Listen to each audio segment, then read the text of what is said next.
महाशक्तियों की जंग के बीच एक और मुल्क पिस रहा है। यह देश है यूक्रेन। इससे पहले अफगानिस्तान का यही अंजाम पूरी दुनिया ने देखा है। ऐसे वक्त में जब यूक्रेन अमेरिका और रशिया की जंग का अखाड़ा बना हुआ है, यह देखना और समझना जरूरी है कि महाशक्तियों के जंगी फितूर को भुगत चुका अफगानिस्तान क्या सोचता है, आज किस हालत में है। और इसी को समझने के लिए टीवी9 भारतवर्ष ने तालिबान के यूएन में प्रतिनिधि सुहेल शाहीन से बात की है। आइए देखते हैं कि कैसे तालिबान अब हकीकत को भांपते हुए बदली हुई बातें करने लगा है और उन्हें अफगानिस्तान को संभालने के लिए कितनी मुसीबतों का सामना करना पड़ रहा है। लेकिन उससे पहले एक रिपोर्ट के जरिए हालात को समझते हैं कि इस वक्त किस तरह के हालात बनते हुए नजर आ रहे हैं, क्योंकि यूक्रेन और रशिया जिस तरह से आपस में भिड़े हुए हैं, उसको लेकर अफगानिस्तान क्या सोचता है। अफगानिस्तान की जो तालिबान सरकार है, तालिबान हुकूमत है,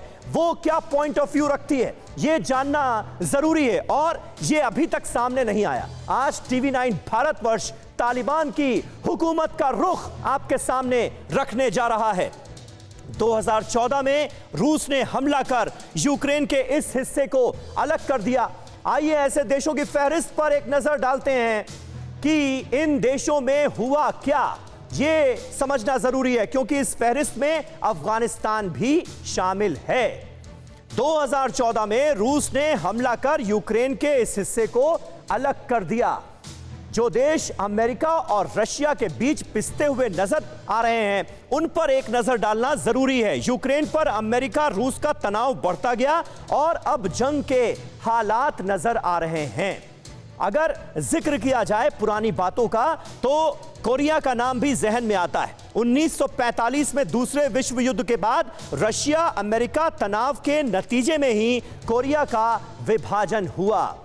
कोरिया 1945 में दूसरे विश्व युद्ध के बाद रूस अमेरिका तनाव के नतीजे में ही कोरिया का विभाजन हुआ और आज भी अमेरिका दक्षिण कोरिया के साथ तो रूस और चीन उत्तर कोरिया के पक्ष में खड़े नजर आते हैं। यानी एक तरह का बंटवारा हो गया। 20 अगस्त 1968 को रशिया ने सहयोगियों के साथ चेकोस्लोवाकिया पर हमला कर दिया।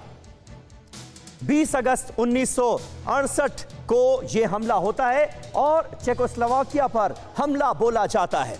इस जंग ने पूर्वी यूरोप को रूस अमेरिका के बीच शीत युद्ध का अखाड़ा बना दिया। तो इससे पहले भी जब जब ऐसा हुआ है तो उसका अंजाम क्या हुआ है, यह समझाने के लिए हम आपको यह पूरी डिटेल इस वक्त दे रहे हैं। इसके बाद युगोस्लाविया, सर्बिया, क्रोएशिया जैसे कई देश एक एक करके बंटते चले गए। क्यूबा का भी जिक्र करना जरूरी है। क्यूबा, ये देखिए 1960 के दशक की शुरुआत में रूस ने क्यूबा में मिसाइलें तैनात कर दी। तनाव बढ़ने पर रूस ने मिसाइलें हटा ली, लेकिन आज भी क्यूबा में दोनों के बीच कशमकश, एक तरह की रस्साकशी साफ तौर पर नजर आती है। अब अफगानिस्तान का जिक्र भला कैसे ना हो। अमेरिका ने पाकिस्तान को जरिया बनाकर तालिबान को यहां पर खड़ा किया। आज वही तालिबान हुकूमत में है। 1990 के दशक में अमेरिका ने रूस समर्थक सत्ता को यहां से उखाड़ फेंका। वही तालिबान बाद में अमेरिका के लिए कैसे संकट बन गया, इससे हम और आप बहुत अच्छी तरह से वाकिफ हैं और अब उसी तालिबान की अफगानिस्तान में हुकूमत है।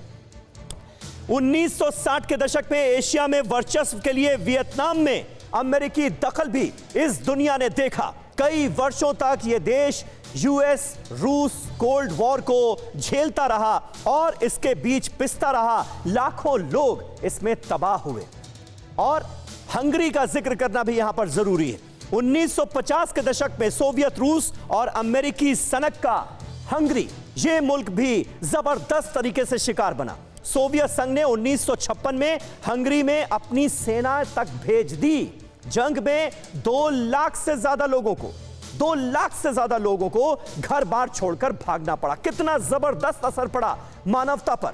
मानवता के लिए ये निश्चित तौर पर वो तमाम लम्हे थे जो शायद हम आगे दोहराना ना चाहें। लेकिन अब रूस और यूक्रेन की जंग जो है वो एक बार फिर यही हालात पैदा करती हुई नजर आ रही है इस पूरे के पूरे रीजन में। तो हमने आपको यह समझाने की कोशिश की कि जब भी अमेरिका और रशिया के बीच कोई छोटा देश आया है तो उसका अंजाम क्या हुआ है। परवाह देश की, सोमवार से शुक्रवार रात 10 बजे TV9 भारतवर्ष पर।